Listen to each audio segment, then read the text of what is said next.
Assalamualaikum, selamat pagi. Bertemu kembali dengan saya Risti Duramasari dalam materi Pendidikan Pancasila. Pada kesempatan hari ini kita akan membahas submateri yakni Dinamika dan Tantangan Pancasila sebagai Sistem Filsafat.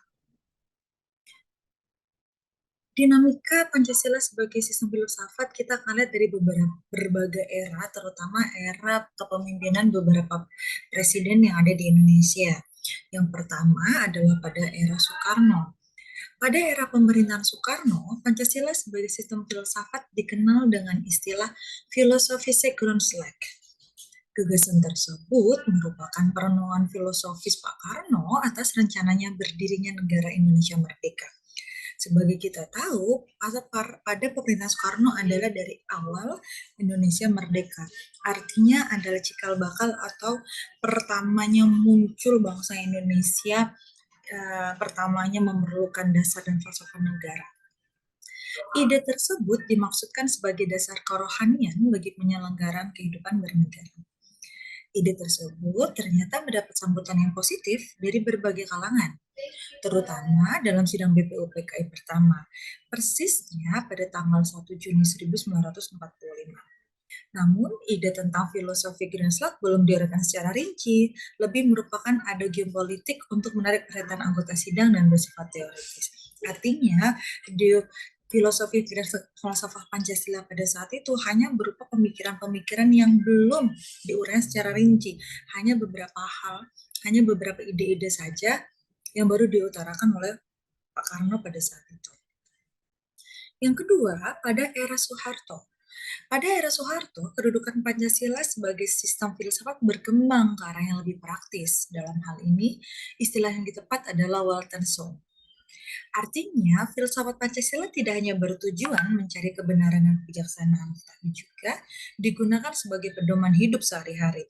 Karena pada zaman ini Indonesia mengalami proses yaitu pembangunan secara besar-besaran.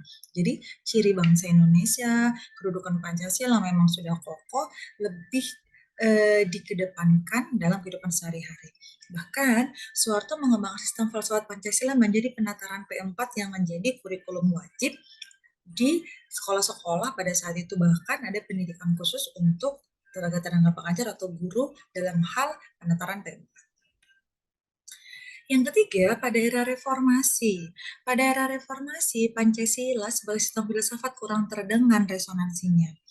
Pancasila sebagai sistem filsafat bergema dalam wacana akademik.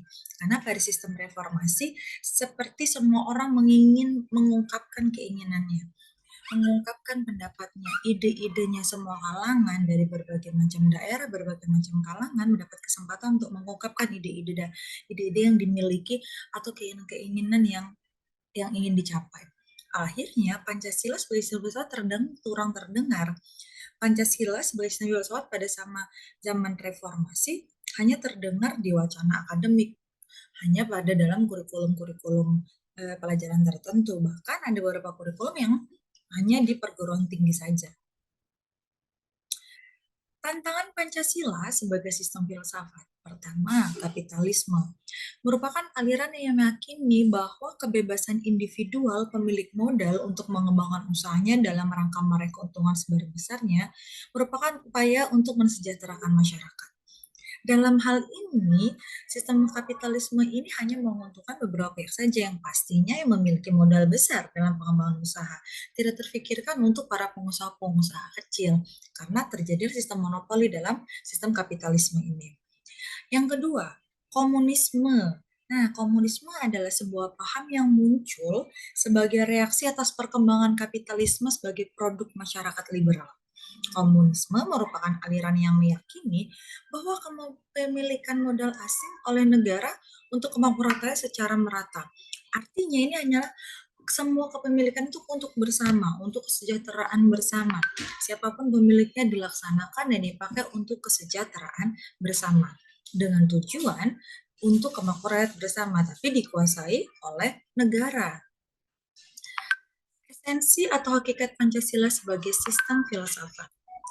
Pertama, hakikat sila ketuhanan terletak pada keyakinan bangsa Indonesia bahwa Tuhan sebagai prinsip utama dalam kehidupan semua makhluk. Maka dari itu sila ketuhanan ditaruh di paling sila yang pertama. Artinya hubungan horizontal dengan Tuhan ini akan tercermin dalam hubungan dengan makhluk yang lain, yaitu dengan sesama masyarakat, hubungan dengan pemerintah, hubungan dengan kalangan biasa, dan lain sebagainya.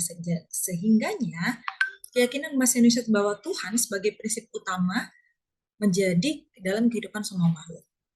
Yang kedua, hakikat sila kemanusiaan adalah manusia monopolaris yang terdiri atas 3 modualis, yaitu susunan kodrat, jiwa dan raga, sifat kodrat, makhluk individu sosial, kedudukan kodrat, makhluk pribadi yang otonom dan makhluk Tuhan.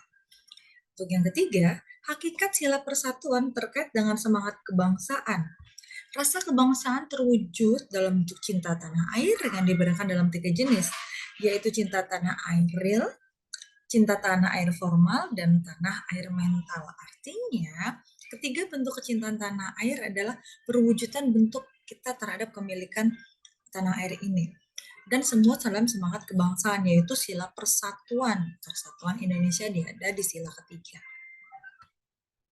Keempat, hakikat sila kerakyatan yang terletak pada prinsip musyawarah. Artinya keputusan diambil lebih didasarkan atas semangat musyawarah untuk mufakat, bukan membenarkan begitu saja pendapat mayoritas tanpa peduli pendapat minoritas. Dalam hal ini, semua orang memiliki kedudukan yang sama dalam mengungkapkan pendapat dan keinginannya. Dalam sebuah permasalahan, akan dilihat mana yang lebih penting atau mana yang lebih esensinya lebih berguna. Jadi musyawarah untuk mufakat, tidak dengan jalan trade to voting atau memberikan membenarkan pendapat hanya beberapa pihak saja, baik itu mayoritas ataupun minoritas. Artinya pendapat-pendapat semua pihak tetap didengarkan, pendapat-pendapat semua pihak tetap diakomodir dan dimusyawarahkan dan dibicarakan untuk dicarikan jalan keluar terbaik untuk kepentingan bersama. Yang kelima, hakikat sila keadilan terwujud dalam 3 aspek, keadilan distributor, legal, dan komutatif. Artinya keadilan ini merangkum semua aspek. Keadilan sosial bagi seluruh rakyat Indonesia, baik untuk para pejabat, baik untuk pemerintah, baik secara tertulis, secara tidak tertulis, bahkan secara distributif atau secara pelaksanaannya. Keadilan hanya merata untuk seluruh rakyat Indonesia. Urgensi Pancasila sebagai sistem filsafat. Pertama, meletakkan Pancasila sebagai sistem filsafat dapat memulihkan harga diri bangsa Indonesia sebagai bangsa yang merdeka dalam politik, yuridis, dan juga merdeka dalam mengembangkan ide-ide pemikirannya. Tentunya untuk kemajuan bangsa, baik secara material maupun spiritual.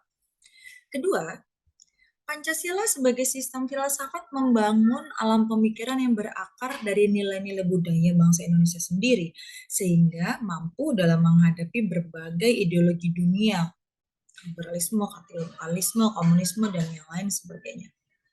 Ketiga, Pancasila sebagai sistem filsafat dapat menjadi dasar pijakan untuk menghadapi tantangan globalisasi yang dapat melunturkan semangat kebangsaan dan melemahkan sendi-sendi perekonomian yang berorientasi pada kesejahteraan rakyat banyak. Dan yang terakhir, Pancasila sebagai sistem filsafat dapat menjadi way of life, jalan hidup sekaligus way of thinking bangsa Indonesia untuk menjaga keseimbangan dan konsistensi antara tindakan dan pemikiran.